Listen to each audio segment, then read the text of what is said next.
Break ನಂತರ ಸುವರ್ಣ ಫೋಕಸ್ಗೆ ಸ್ವಾಗತ. ಈ ಅಚ್ಚರಿಯನ್ನು ನಿರ್ಮಿಸಿದವರು ಮನುಷ್ಯರೇ. ಆದರೆ ಇಂಥ ವಿಸ್ಮಯವನ್ನ ಸೃಷ್ಟಿಸಿದ್ರ ಹಿಂದೆ ಇಲ್ಲಿನ ಬುಡಕಟ್ಟು ಜನಾಂಗದವರ ಅಪಾರ ಶ್ರಮವಿದೆ.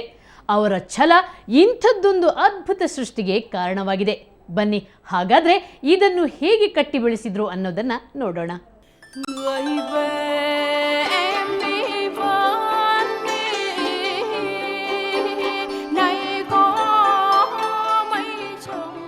ಬನೆಯು ರೈಸ್ ಟೆರೇಸ್ ಅನ್ನ ನೋಡಿದ್ರೆ ಅರ್ಥವಾಗುತ್ತೆ, ಇಲ್ಲಿ ಭತ್ತ ಬೆಳೆಯೋದು ಸುಲಭದ ಮಾತಲ್ಲ ಅಂತ. ಯಾಕಂದ್ರೆ ಅಲ್ಲಿನ ಭತ್ತದ ಗದ್ದೆಗಳು ನಿರ್ಮಾಣಗೊಂಡಿರೋದು ಬೆಟ್ಟಗಳ ಮೇಲೆ, ಜೊತೆಗೆ ಮಳೆ ಕೂಡ ಹೆಚ್ಚಾಗಿ ಬೀಳೋ ಪ್ರದೇಶ. ಭಾರೀ ಮಳೆ ಬಿದ್ದರೆ ಇಲ್ಲಿ ಜೀವನ ಮಾಡೋದು ಭಾರೀ ಕಷ್ಟ. ಗದ್ದೆಗಳನ್ನು ಸರಿಯಾಗಿ ನೋಡಿಕೊಳ್ಳೋದು ಇನ್ನೂ ಕಷ್ಟ. ಬೆಟ್ಟವನ್ನು ಕೊರೆದು ಜಗಲಿಕಟ್ಟೆ ಮಾದರಿಯಲ್ಲಿ ಅಚ್ಚುಕಟ್ಟು ಮಾಡಿ ಇಲ್ಲಿ ಭತ್ತವನ್ನು ಬೆಳೆಯಲಾಗುತ್ತೆ.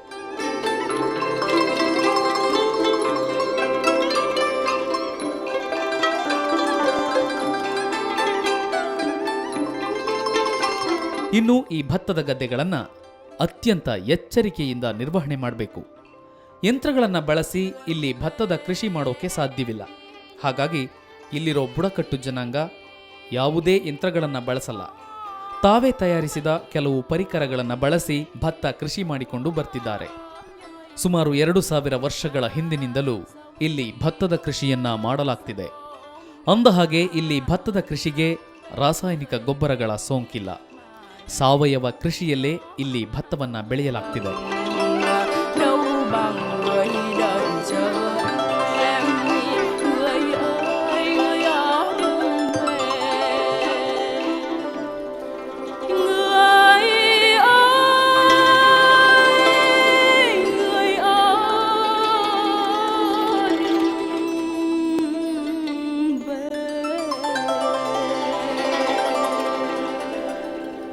ಇಲ್ಲಿರೋ ಬೆಟ್ಟಗಳಲ್ಲಿನ ಮಣ್ಣಿನಲ್ಲಿ ಸಾಕಷ್ಟು ಫಲವತ್ತತೆ ಇದೆ.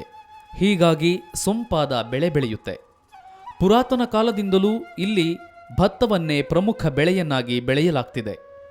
ಇತರ ಬೆಳೆಗಳನ್ನು ಇಲ್ಲಿ ಬೆಳೆಯುವ ಪ್ರಯತ್ನ ನಡೆಯಿತಾದರೂ ಹೆಚ್ಚಿನ ಮಳೆ ಬೀಳೋದ್ರಿಂದ ಭತ್ತದ ಕೃಷಿಗೆ ಹೇಳಿ ಮಾಡಿಸಿದಂಥ ವಾತಾವರಣವಿದೆ.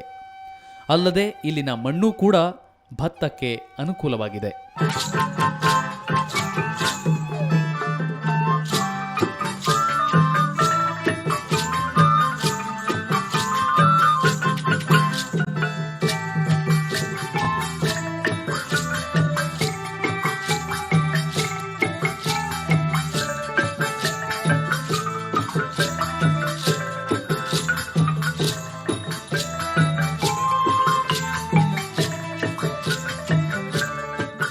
ಈ ಪ್ರದೇಶದಲ್ಲಿ ಭಾರೀ ಮಳೆಯಾಗೋದ್ರಿಂದ ನೀರಿಗೆ ಯಾವುದೇ ಸಮಸ್ಯೆ ಇಲ್ಲ.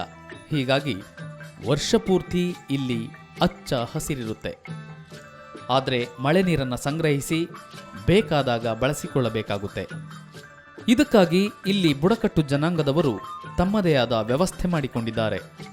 ಬೆಟ್ಟಗಳ ಇಳಿಜಾರು ಪ್ರದೇಶಗಳಲ್ಲಿ ಇಂಗುಗುಂಡಿಗಳನ್ನು, ಸಣ್ಣ ಸಣ್ಣ ಕಟ್ಟುಗಳನ್ನು ನಿರ್ಮಿಸಿಕೊಂಡಿದ್ದಾರೆ. ಬೆಳೆಗೆ ಅಗತ್ಯವಾದಾಗ ನೀರನ್ನ ಬಳಸಿಕೊಳ್ಳುತ್ತಾರೆ. ಇನ್ನು ಗದ್ದೆಯಿಂದ ಮತ್ತೊಂದು ಗದ್ದೆಗೆ ನೀರನ್ನ ಹರಿಸಲು ಬೊಂಬುಗಳನ್ನು ಪೈಪ್ಗಳನ್ನಾಗಿ ಬಳಸುತ್ತಾರೆ.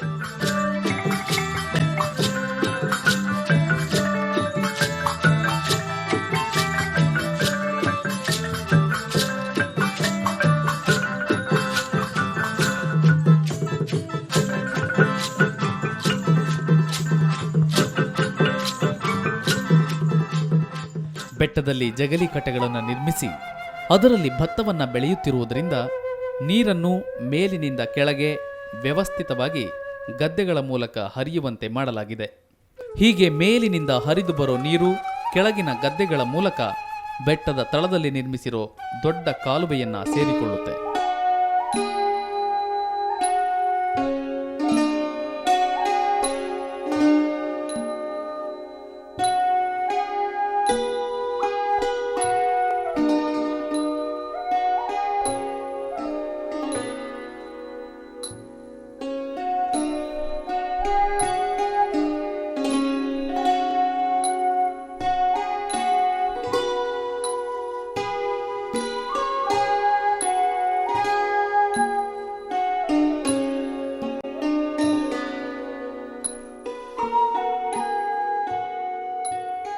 ಇದನ್ನು ಕಟ್ಟುನಿಟ್ಟಾಗಿ ಮಾಡಿರೋದ್ರಿಂದ ಇಲ್ಲಿ ಹೆಚ್ಚಿನ ಪ್ರಮಾಣದ ಕುಸಿತಗಳು ಕಾಣೋದಿಲ್ಲ. ಇಳಿಜಾರು ಪ್ರದೇಶದಲ್ಲಿ ಗದ್ದೆಗಳನ್ನು ನಿರ್ಮಿಸಿ ಸಮರ್ಪಕವಾಗಿ ನೀರಾವರಿ ಮಾಡಿಕೊಂಡಿರೋದ್ರಿಂದ ಇಲ್ಲಿನ ಜನ ನೆಮ್ಮದಿಯಿಂದ ಜೀವನ ನಡೆಸುತ್ತಿದ್ದಾರೆ. ಅಂದಹಾಗೆ ಈ ರೈಸ್ ಟೆರೇಸ್ ಸಮುದ್ರ ಮಟ್ಟದಿಂದ ಸುಮಾರು 5,000 ಅಡಿ ಎತ್ತರದಲ್ಲಿದ್ದು ಇಲ್ಲಿ ಸದಾ ತಂಪಾದ ವಾತಾವರಣ ಇರುತ್ತೆ.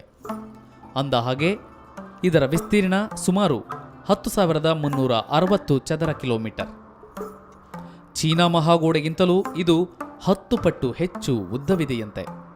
ಪ್ರಾಕೃತಿಕ ಸಂಪತ್ತನ್ನು ಹೇರಳವಾಗಿ ಹೊಂದಿರೋ ಈ ಪ್ರದೇಶದಲ್ಲಿ ಸಾವಿರಾರು ವರ್ಷಗಳಿಂದ ಜನ ನೆಮ್ಮದಿಯ ಜೀವನ ನಡೆಸುತ್ತಿದ್ದಾರೆ.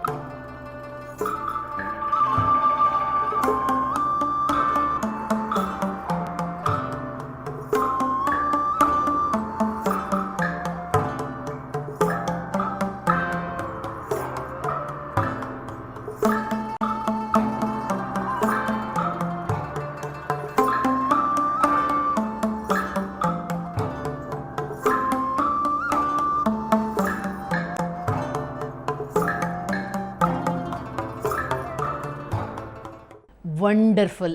ಸಾಧಿಸಿದರೆ ಸಬಳವನ್ನು ನುಂಗಬಹುದು ಅನ್ನೋದಕ್ಕೆ ಇದು ಜ್ವಲಂತ ಸಾಕ್ಷಿ. ಆದರೆ ಸದ್ಯ ಈ ಟೆರೇಸ್ ರಕ್ಷಣೆಯೇ ಈಗ ದೊಡ್ಡ ಸವಾಲಾಗಿದೆ. ಅದರ ಬಗ್ಗೆ ತಿಳಿಯೋಣ ಸಣ್ಣ ವಿರಾಮದ ನಂತರ.